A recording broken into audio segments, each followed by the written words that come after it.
കൊല്ലം സ്വദേശി ബിനോദിനെ അതിക്രൂരമായി മർദ്ദിച്ച് മൃതപ്രായനാക്കിയ സംഭവത്തിൽ ചോറ്റാനിക്കര സിഐ പി.കെ. മനോജിനെതിരെ കൂടുതൽ തെളിവുകൾ. പരാതി ഒത്തുതീർപ്പാക്കാൻ സിഐ ശ്രമിക്കുന്നുവെന്ന് കാക്കാല സമുദായ സെക്രട്ടറി. മർദ്ദന വിവരം അന്വേഷിക്കാൻ വിളിച്ചപ്പോഴാണ് പരാതി ഒത്തുതീർക്കണമെന്ന് പറഞ്ഞതെന്ന് സമുദായ സെക്രട്ടറി മനു ദശരഥൻ.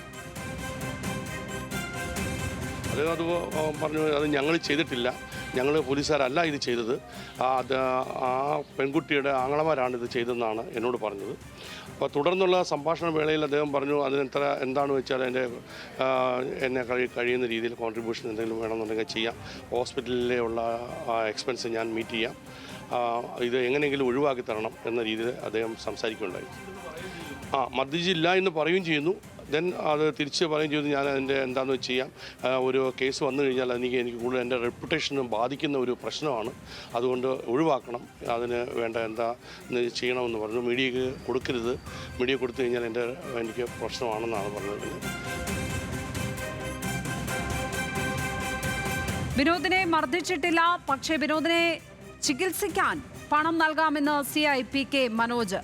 മാധ്യമങ്ങളോട് പ്രതികരിക്കരുതെന്നും ഇദ്ദേഹം പറഞ്ഞതുപോലെ മാധ്യമങ്ങളോട് പ്രതികരിക്കരുത് എന്ന് അദ്ദേഹം ഇവരെ ഓർമ്മപ്പെടുത്തിയിരുന്നു. കരിയറിനെ ബാധിക്കും, സസ്പെൻഷനും ഉണ്ടാകും എന്നും സിഐ വിനോദ് പറഞ്ഞു. മർദ്ദിച്ചത് ഭാര്യയുടെ സഹോദരന്മാരാകാമെന്നും സിഐ മനോജ്. ഇത് നമ്മൾ ചെയ്തിട്ടുള്ള കാര്യമല്ല അത്. പക്ഷെ ഇത് എന്നാ പ്രശ്നം വെച്ചാൽ ഇവന്റെ തലേ ദിവസം ഇവന്റെ ഈ പെണ്ണിന്റെ ആങ്ങളമാരും ഉപദ്രവിച്ചിട്ടുണ്ട്. അതിപ്പോ എന്റെ അക്കൗണ്ടിലോട്ട് വന്നതായിരിക്കും. ഒടിവരത്തക്ക രീതിയിലുള്ള ഒന്നും ചെയ്തിട്ടില്ല. ഞാൻ പറയുന്നത് എന്റെ ഭാഗത്തുള്ള മിസ്റ്റേക്ക് അല്ലെങ്കിൽ പോലും ഞാൻ അതിന്റെ ട്രീറ്റ്മെന്റും കാര്യങ്ങളെല്ലാം വഹിക്കാൻ തയ്യാറാണ്. അത് കാരണം എന്ന് വെച്ച് കഴിഞ്ഞാൽ അത് എന്റെ റെപ്യൂട്ടേഷനെ ബാധിക്കുന്നുണ്ടാ. അത് ഞാൻ ചെയ്യാത്ത കാര്യങ്ങൾ ന്യൂസിൽ വരുമ്പോ പിന്നെ ഞാൻ നേരെ സസ്പെൻഷൻ ആയിട്ട് എനിക്ക് പിന്നെ വേറെ ഓപ്ഷൻ ഇല്ലാതായിരിക്കും. അല്ലെങ്കിൽ പിന്നെ ഞാനത് നടപടി നേരിട്ട് ചിലപ്പോൾ സസ്പെൻഷൻ ആവും, അല്ലെങ്കിൽ അങ്ങനെയുള്ള കാര്യങ്ങളായിട്ട്. പക്ഷെ അങ്ങനെ പോകും. പിന്നെ എനിക്കൊന്നും ചെയ്യാനും പറ്റൂല ഇതില്. ഇപ്പൊ നമുക്കൊരു മാനസിക പരിഗണന എന്നുള്ളത് ഇപ്പോ നമ്മുടെ ഭാഗത്ത് അല്ലെങ്കിൽ പോലും, കാരണം സ്റ്റേഷനിൽ നിന്ന് വന്നിട്ടുണ്ട്, നമ്മളിപ്പോ ഒരു മാസം കൊണ്ട് ഒപ്പിടിപ്പിച്ചിട്ട് വിട്ടിട്ടുമുണ്ട്. അപ്പോ നമ്മളീ പറഞ്ഞ പോലെ നമ്മളതിൽ ഇടപെട്ടു പോയി. സ്വാഭാവികമായിട്ടും അവരുടെ ആങ്ങളമാര് ചെയ്തതായിരിക്കാം, അതെന്റെ തലയിലോട്ട് വന്നു. ഷമീർ അബ്ദുൾ ചേരുന്നു വിവരങ്ങളുമായി. ഷമീർ, ഈ വിനോദിനെ ക്രൂരമായി മർദ്ദിച്ച സംഭവം നടന്നത് കൃത്യമായി ഏത് ദിവസമാണ്? ഇപ്പോൾ ഈ സംഭവവുമായി ബന്ധപ്പെട്ട് നമുക്ക് ലഭിക്കുന്ന വിവരങ്ങൾ എന്തൊക്കെയാണ്? ഈ പങ്കില്ലാതെ എന്തിനാണ് പോലീസ് ഉദ്യോഗസ്ഥൻ ഇയാളെ ചികിത്സിക്കാനായി ശ്രമിക്കുന്നത്, അതിനുവേണ്ടി പണം നൽകുന്നത് ഒക്കെ? അതായത് ഈ സംഭവം നടക്കുന്നത് ഏപ്രിൽ 16-ാം തീയതിയാണ്. ഇത്തരത്തിലൊരു ഇരുചക്ര വാഹനം വാങ്ങുന്നതുമായി ബന്ധപ്പെട്ട് ഭാര്യയുമായി തർക്കമുണ്ടാകുന്നത്. ഇതിനുശേഷം അദ്ദേഹം വിവാഹം ചെയ്തപ്പോൾ ഇട്ട സ്വർണ്ണാഭരണങ്ങളായ ഒരു മാല ഭാര്യയുടെ പണയം വെക്കാൻ നൽകണമെന്ന് ആവശ്യപ്പെടും. തുടർന്ന് ഇവർ തമ്മിൽ വഴക്കാകുന്നു. പിന്നീട് ആ മാല കാണാതാകുന്നതുമായി ബന്ധപ്പെട്ടാണ് 16-ാം തീയതി ഈ പരാതി ചോറ്റാനിക്കര പോലീസ് സ്റ്റേഷനിൽ ചേരുന്നത്. അന്നേ ദിവസം തന്നെ ഇരുവരെയും വിളിച്ച് പോലീസ് സ്റ്റേഷനിൽ വെച്ച ഈ കാര്യങ്ങൾ സംസാരിക്കുകയും അതിനുശേഷം മാല എടുത്തിട്ടില്ല എന്ന് പറയുകയും പിന്നീട് ആ പരിശോധന നടത്തുകയും ചെയ്ത് ചോദ്യം ചെയ്ത ശേഷം ആ വിനോദിനെ അവിടെ നിന്ന് പറഞ്ഞയക്കുകയും ചെയ്തു. അതിനുശേഷം ഇക്കഴിഞ്ഞ 22-ാം തീയതിയാണ് ആ വിനോദിനെ 21-ാം തീയതി ഈ സിഐ പി.കെ. മനോജ് വിളിക്കുന്നു. അതിനുശേഷം വിനോദ് 22-ാം തീയതി രാവിലെ ഈ സ്റ്റേഷനിലേക്ക് എത്തുന്നു. രാവിലെ മുതൽ വൈകിട്ട് വരെ സിഐയെ കാണാൻ വേണ്ടി ആ സ്റ്റേഷനിൽ അയാൾ അവിടെ കാത്തു നിൽക്കുകയാണ്. ഭാര്യയുമായി അന്നത്തെ ദിവസം, അതായത് 16-ാം തീയതി നടന്ന സംഭവത്തിന് ശേഷം പിണങ്ങി അദ്ദേഹം കൊല്ലത്തേക്ക് വന്നതാണ്. അതിനുശേഷം വൈകിട്ട് 5 മണിയോടുകൂടി സിഐ മനോജ് അവിടെ എത്തുകയും ഇദ്ദേഹത്തിനെ സിഐ ഓഫീസിന് തൊട്ട് പുറകിലുള്ള മുറിയിൽ കൊണ്ടുപോയി മർദ്ദിച്ചു എന്നുമാണ്. ക്രൂരമായി മർദ്ദിച്ച് മൃതപ്രായനാക്കിയ രീതിയിലാണ് അദ്ദേഹം ഇപ്പോൾ കഴിയുന്നത്. അങ്ങനെ മർദ്ദിച്ച ശേഷം ഇദ്ദേഹത്തിനെ വീണ്ടും താമസിച്ച വീട്ടിൽ കൊണ്ടുപോവുകയൊക്കെ ചെയ്തു. അതിനുശേഷം ഇദ്ദേഹത്തെ വഴിയിൽ ഉപേക്ഷിച്ചു എന്നാണ് മനോജ് മുഖ്യമന്ത്രിക്കും അതുപോലെ DGPക്കും ഒക്കെ നൽകിയ പരാതിയിൽ പറയുന്നത്. മനോജിന് അത്രയും അവശനിലയിലാണ് മനോജ് കഴിയുന്നത്. അങ്ങനെ മനോജ് ഇതുമായി ബന്ധപ്പെട്ട് ഈ ക്രൂരമർദ്ദനം, ബൂട്ടിട്ട് ചവിട്ടിയ പാടുകൾ ഉൾപ്പെടെ മനോജിന്റെ ശരീരത്തുണ്ട്.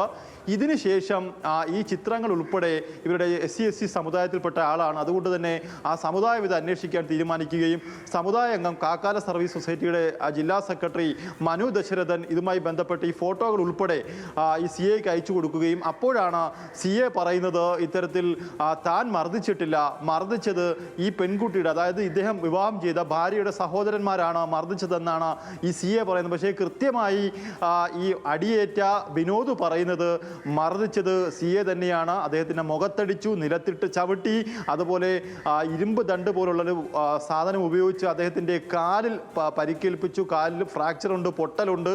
അങ്ങനെ അദ്ദേഹം എണീക്കാൻ പോലും കഴിയാത്ത ചികിത്സയിൽ കഴിയാണ്. ഇതുമായി ബന്ധപ്പെട്ട് കഴിഞ്ഞ ദിവസം ഈ CAയുമായി ഞാൻ ഫോണിൽ സംസാരിച്ചപ്പോഴും അദ്ദേഹം പറഞ്ഞത് ഇത്രയും ഗുരുതരാവസ്ഥയിൽ കിടക്കുന്ന ഒരാൾക്ക് ചികിത്സ നൽകാമെന്ന് പറഞ്ഞതിൽ, അതിൽ പണം നൽകാമെന്ന് പറഞ്ഞതിൽ എന്താണ് തെറ്റ് എന്നാണ് അദ്ദേഹം എന്നോട് ചോദിച്ചത്. പക്ഷേ ആ സ്റ്റേഷനിൽ വന്ന് എന്തെങ്കിലും പറ്റുന്ന ആൾക്കാർക്കെല്ലാം ചികിത്സ നൽകുന്നത് ഈ CA ആണോ എന്നാണ് ഇപ്പോൾ മനു ദശരഥൻ ചോദിക്കുന്നത്. അപ്പോൾ അത്തരത്തിൽ ഈ പരാതി ഒഴിവാക്കണം, താൻ സസ്പെൻഷനിലാകുമെന്നൊക്കെ തന്നെ ഈ CA എന്തിന് ഭയക്കണം എന്നൊരു ചോദ്യം നമ്മൾ ഉന്നയിക്കുകയാണ്. പക്ഷേ ഗുരുതരമായി പരിക്കേറ്റ ആൾ, ശ്വാസമെടുക്കാൻ പോലും കഴിയാത്ത രീതിയിലാണ് ഈ വിനോദ് ഇപ്പോഴും ചികിത്സയിൽ കഴിയുന്നത്. എന്തായാലും ഈ വിനോദിന് മർദ്ദനമേറ്റിട്ടുണ്ട്. പക്ഷേ മർദ്ദനമേറ്റത് ചോറ്റാനിക്കരയിൽ വെച്ച് തന്നെയാണ്, അത് ആ പോലീസ് സ്റ്റേഷനിൽ വെച്ച് തന്നെയാണെന്ന് അയാൾ ഉറപ്പിച്ച് പറയുകയും ചെയ്യുന്നു. അതിനാധാരമായിട്ടാണ് ഈ വീട്ടിലേക്ക് ഈ CA വരാമെന്ന് പറയുകയാണ്. ചോറ്റാനിക്കര പോലുള്ള സ്ഥലത്ത് നിന്നും ഈ വീട്ടിലേക്ക് എത്തി ഇത്തരത്തിൽ പരാതി ഒത്തുതീർപ്പാക്കാമെന്ന് ഈ CA പറയുകയാണ്. എന്തായാലും ഇതുമായി ബന്ധപ്പെട്ട് ഇവരുടെ സഹോദരന്മാർ മർദ്ദിച്ചുവെങ്കിൽ അദ്ദേഹത്തിൻ്റെ ജൂറി സെക്ഷനിലാണ് ഇയാൾ താമസിച്ച് വന്ന, ഇദ്ദേഹത്തിൻ്റെ ഭാര്യയും ഒപ്പം താമസിച്ച് വന്ന, ഇത്രയും ക്രൂരമായി മർദ്ദനമേറ്റ ഒരാൾ അവിടെ ഈ സ്റ്റേഷനിൽ എത്തിയിരുന്നുവെങ്കിൽ എന്തുകൊണ്ട് ഇദ്ദേഹത്തിന് പ്രാഥമിക ചികിത്സ നൽകാൻ ഈ CA തയ്യാറായില്ല?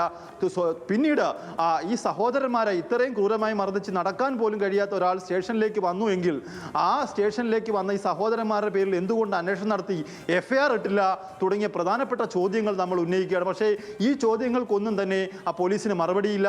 അതുപോലെ തന്നെ ഈ മാല മോഷ്ടിച്ചു എന്ന് ഈ ഭാര്യ പറയുന്ന ഈ കേസിൽ ഒരു FIR പോലും രജിസ്റ്റർ ചെയ്യാതെയാണ് ഒരു യുവാവിനെ ക്രൂരമായി മർദ്ദിച്ചു എന്ന് ആ യുവാവ് തന്നെ മൊഴി നൽകുകയും അത് മുഖ്യമന്ത്രിക്കടക്കം DGPക്കടക്കം മനുഷ്യാവകാശ കമ്മീഷനടക്കം എല്ലാ ഏജൻസികൾക്കും അദ്ദേഹം പരാതി നൽകി നീതിക്ക് വേണ്ടി കാത്തിരിക്കുന്ന ആ വീട്ടിൻ്റെ എല്ലാ അത്താണിയും അദ്ദേഹമായിരുന്നു.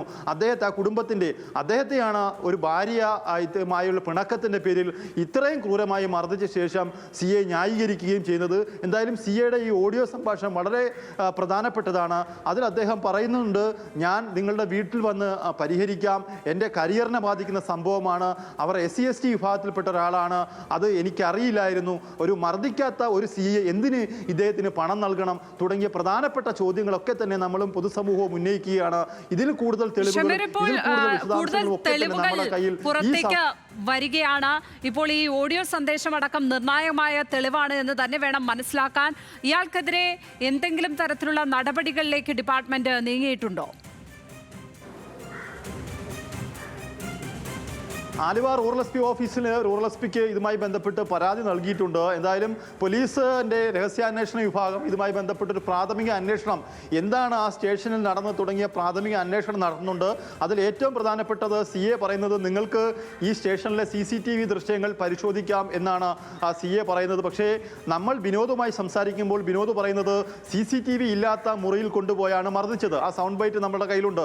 അതുപോലെ തന്നെ CAയുടെ മുറിയുടെ തൊട്ട് പുറകിലുള്ള ഒരു ആളൊഴിഞ്ഞ മറ്റ് CCTV ക്യാമറകളൊന്നുമില്ലാത്ത ഒരു മുറിയിലിട്ടാണ് മർദ്ദിച്ചത്. ഉറക്കെ കരഞ്ഞപ്പോൾ നിലത്തിട്ട് ചവിട്ടിയെന്ന് അദ്ദേഹം കൃത്യമായി പറയുകയും ചെയ്യുന്നുണ്ട്.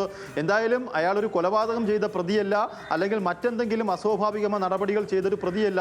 സ്വന്തം ഭാര്യയുമായി ഉണ്ടായ തർക്കത്തിൻ്റെ പേരിൽ ഒരു മാല കാണാതായ സംഭവത്തിൽ പിടികൂടിയ ഒരു ആൾക്കാണ് ഇത്ര ക്രൂരമായി FIR പോലും ഇല്ലാത്തൊരു കേസിൽ ഇത്ര ക്രൂരമായ മർദ്ദനം ഏൽക്കേണ്ടി വന്നതെന്നാണ് ഏറ്റവും പ്രധാനപ്പെട്ട കാര്യം. അയാളുടെ ശരീരം ആകെ നീരാണ്, അടിയേറ്റ പാടുകളുണ്ട്. ഇതെല്ലാം തന്നെ പാരിപ്പള്ളി മെഡിക്കൽ കോളേജ് ആശുപത്രിയിൽ നിന്നുള്ള പോലീസ് അസോൾട്ടിൽ എന്നുള്ള മെഡിക്കൽ രേഖകളിൽ ഇതെല്ലാം തന്നെ പറയുന്നുണ്ട്. അതുപോലെ കാലിന് പൊട്ടലേറ്റിട്ടുണ്ടെന്ന് പറയുന്ന അങ്ങനെ ഗുരുതരമായ കാര്യങ്ങൾ മെഡിക്കൽ റിപ്പോർട്ടിൽ ഉൾപ്പെടെ പറയുമ്പോഴാണ് താനല്ല മർദ്ദിച്ചത്, അവരുടെ സഹോദരന്മാരാണ് മർദ്ദിച്ചത് എന്നുള്ള ഒരു വിചിത്രവാദം CA ഉന്നയിക്കുന്നത്. പക്ഷേ അങ്ങനെ മർദ്ദിച്ചു എന്ന ഒരാളെ എന്തുകൊണ്ട് അത്തരത്തിലൊരു രീതിയിൽ ഈ കേസ് അന്വേഷിക്കാൻ CA തയ്യാറായില്ല എന്നൊരു ചോദ്യവും കൂടി അവരുടെ കുടുംബാംഗങ്ങൾ ചോദിക്കുന്നു. എന്തായാലും വളരെ അവശ നിലയിലുള്ള ആൾ ഇപ്പോൾ കൊല്ലത്തെ ഒരു സ്വകാര്യ ആശുപത്രിയിൽ അയാൾ ചികിത്സയിലാണ്. ഉടൻ തന്നെ അയാളെ തിരുവനന്തപുരം മെഡിക്കൽ കോളേജ് ആശുപത്രിയിലേക്ക് മാറ്റും. അത്രയധികം അത്യാസന്ന നിലയിലാണ് ഈ യുവാവ് ഉള്ളത്. ലക്ഷ്മി പത്മ. തീർച്ചയായും ഇതിൽ വളരെ കൃത്യമായ ഒരു അന്വേഷണം ആവശ്യമുണ്ട്. അന്വേഷിച്ച് നടപടികളിലേക്ക് നീങ്ങേണ്ടുന്ന കാര്യമുണ്ട്. കാരണം അങ്ങനെ അതിസാധാരണക്കാരനായ ഒരു മനുഷ്യനെയാണ് പോലീസ് സ്റ്റേഷനിൽ എത്തിയപ്പോൾ അയാളെ ക്രൂരമായി മർദ്ദിച്ച് ഈ വിധം അവശനാക്കിയിരിക്കുന്നത്. അയാളുടെ മൊഴി തന്നെ പ്രത്യക്ഷത്തിൽ ഉണ്ട് പോലീസിനെതിരെ. അപ്പോഴും പോലീസ് ആ കേസ് ഒതുക്കി തീർക്കുവാനുള്ള ശ്രമമാണ് നടക്കുന്നത്. അതിൻ്റെ ശബ്ദരേഖയാണ്, തെളിവുകളാണ് നമുക്ക് മുന്നിൽ ഏതായാലും ഉള്ളത്. ഷമീർ അബ്ദുള്ളാണ് വിവരങ്ങൾ പങ്കുവച്ചത് കൊല്ലത്ത് നിന്ന്.